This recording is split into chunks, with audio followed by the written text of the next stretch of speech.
Good morning, everyone.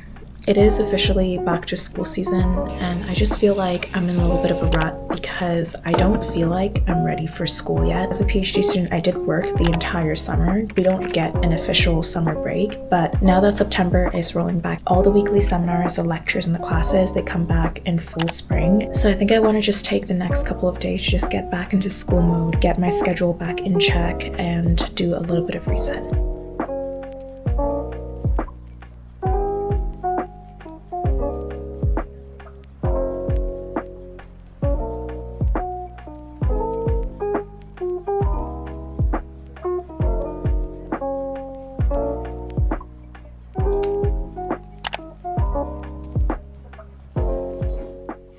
I think one thing I want to do this semester really well is to get back on track with keeping track of my calendars and my to-do list. Starting in the school year again, I'll have a lot more weekly classes, seminars, a lot more in-person meetings. My system for keeping track of my to-dos is literally to write like a gazillion to-do lists. I've talked about this Muji planner before, but on the left-hand side, you have a weekly calendar, and then on the right-hand side, you can jot down your notes. I usually like to write down my daily to-dos on the right-hand side. I try to do this Sunday night, but if not, then Monday morning, I will open up my laptop and open my monthly calendar and then write down what I have to do for the coming week. There's a lot of classes and meetings that I booked months ahead of time, and so I'm not going to remember what I booked 3 months ago, but reminding myself what I have to do for the coming week has been such a game changer. To keep myself accountable, I like to write a fresh to-do list every single day. I'll usually write it on the right-hand side of the planner where there's blank space, but if you don't have a Muji notebook, you can still just as easily write a to-do list on just a random notepad. If I'm writing down my ideas on random pieces of paper, I will absolutely lose them within the day. So I like to have a random notepad just to keep track of all my thoughts. To-do list actually also makes me less anxious because it gives me a very definitive list of things to do. And of course, I rely heavily on my Notion template to organize my life. I've been using Notion since I was a student in undergrad, and I've actually created a template that I use every single day. The Muji planner and the notepads are great and all. Sometimes I just want all of my notes and my calendars and to-do lists all in one place rather than having like 3 notepads at once. I use Pomodoros sessions every single day to study, and I prefer using the 25-5 method, and so I have this at the very top of my Notion template. And I've also embedded a Spotify lo-fi playlist. This is my global to-dos, so every time I have a new deadline, I immediately click the new item button and then just write down what I have to do, and it is so satisfying to complete that item. I just check the box and it crosses out the item. And then going down, this is my weekly planner. I'll open up my monthly calendar and then put in all of my responsibilities that I have for the coming 7 days. I like using the weekly calendar so that I can refresh my memory on some of the deadlines and meetings and presentations that I've booked way in advance. I'm primarily a PhD student, but I have obligations and responsibilities outside of my PhD as well. So to keep track of all of my deadlines and make sure that I don't miss anything, I use this database where I can write down the item name, I can click on a calendar, put down the deadline. Being able to sort by category is really important so that I can keep things as organized as possible. And I also have the database linked to a calendar so that I can just see what my month looks like. And I think it's really important to be able to visualize your deadlines rather than just seeing them in a list, because if you have just a giant list of deadlines, that's how you get really overwhelmed. But I actually find it really helpful that I see all of my deadlines in a month, because I can actually plan how many days before I need to start working on something. And then at the very bottom of the template, I actually like to use it to track all of my random ideas. There's a lot of times when I'm just meeting with someone casually, having a quick coffee chat, and then I realize I want to write some important idea down. I'll actually open up my Notion template on my phone and then jot down those ideas at the very end of the Notion template. This actually syncs to my laptop, and when I open up my laptop to do work again, all those notes are still there. This template has helped me so much in organizing my life, and I have it published as well for you to try. So if you want to try Notion for free, you can click on the link in my description. And of course, thank you so much for Notion for sponsoring this section of the video.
I'm going to be talking about my tech and school essentials as an immunology student. To all the students out there shopping for school supplies, I would recommend you to go to class and start school for at least a week or two before you start considering buying things like stationery and tech. Shopping smart for school really means to look at all of the courses that you're taking that year and then seeing what you need to fulfill those needs. So if you are taking more math and physics heavy courses where you're probably going to want to focus more on stationery like papers and pens and pencils. But for me, I'm a biology student, so most of my work actually revolves around note-taking on my computer and typing. So before you get huge FOMO from seeing other students get fresh and new stationaries for the coming school year, just calm down and be patient for a week or two, evaluate your needs, and then go from there. I'm in biology and clinical research, and I do a lot of biostats and coding, so the bulk of my workflow is actually centered around my laptop. I love my M1 MacBook Pro. I bought this back in 2021 with my own money when I was still working a minimum wage job. I really invested in upgrading the RAM as well as the storage capacity so that I can have a really high power computer that can last me for years and years. I usually directly type notes into a Word doc, or I'm working on Excel files to sort patient data. I'm also doing lots of biostats and coding works. There's a lot of things that I'd like to annotate by hand, so some lecture slides I'd like to actually write down the notes rather than type it. And right now, as I'm reading a lot of scientific papers and I want to highlight and annotate directly on the PDF, I'm using my iPad. This is my 2020 iPad Pro 2nd Gen 11-inch. I bought this iPad in 2020 when I was in second year of my bachelor's degree. I also have the Logitech Smart Folio keyboard case with it, the Apple Pencil, Paperlike screen protector, and pen grip. Okay, so the one type of tech that I truly splurge on are earbuds, earplugs, and headphones. Tell me why I have 6 things in my hands right now and I have 2 ear holes only. I don't really focus well in terms of studying in public, and so over the years I've explored different ways to kind of tune that out so that I can still study in public really efficiently. These are the Bose QC45 headphones. They are my ride or die over-ear headphones that are noise canceling. My favorite feature about them is how lightweight and compact they are. The more recent purchase is actually my Apple AirPods Pro 2. These are also noise canceling. They're obviously a lot more compact, easy to throw in a really small purse. I would say the noise cancellation on these are superior to the Bose headphones. If I went back in time and I could only choose one of these two, I'd probably have to go with the AirPods just because they are much more compact. I also just have these wired headphones just in case I didn't charge any of my wireless ones and I just want to throw something in my bag. There are also days where I don't want to be listening to any music and I just kind of want to tune out some ambient noise. In that case, I'll probably carry the loop earplugs with me. My research right now is computational, so my desk setup is also really important to me. I usually have my laptop on a laptop stand so that I'm not constantly hunched over my desk, and because my laptop is elevated, I have external keyboards as well. The first one I ever bought as a student is the Logitech MX keyboard, and I love this because it's super slim and low profile, but still very tactile and very clacky. I also love the Keychron K2 mechanical keyboard, and these keycaps are from AliExpress that I've switched out. And I love this one as well. It's considered a pretty budget-friendly mechanical keyboard, and it's Mac compatible. I also have the Logitech Triathlon mouse. This one is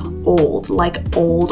I can actually program it to switch between 3 Bluetooth devices. On my desk, I have an external monitor because I usually work with a ton of files at the same time. This monitor is from Asus. I got it as a hand-me-down. I cannot tell you anything else about this monitor other than the fact that it works really well. We're going to talk about stationaries now, and ever since I started my PhD, I have downsized the number of notebooks that I needed because I'm not in like 5 courses and I don't have 10 subjects going on at once. So in my life's rotation, I have 3 notebooks in total. One is this lined notepad from Amazon that I write literally anything and everything in. This is a notepad that is always open and it just exists on my desk so that anytime I need to write anything down, this is the one to go to. The other notebook that I have preached on and on about is the Muji Weekly Monthly Planner. It is a weekly planner on one side and then a blank sheet on the other. So most of the time what I'll actually do is go into my monthly calendar on my computer, write down what I have to do for the week, and then here on the blank page are my daily to-dos that I fill out day to day. And then lastly, it's just a blank Muji notebook. So it just has blank horizontal lines in it, and this is the book that I mostly do my journaling in. I don't really have any structure to journaling. I kind of just write down my thoughts as they go and then hope for the best. So there are also some random pages where like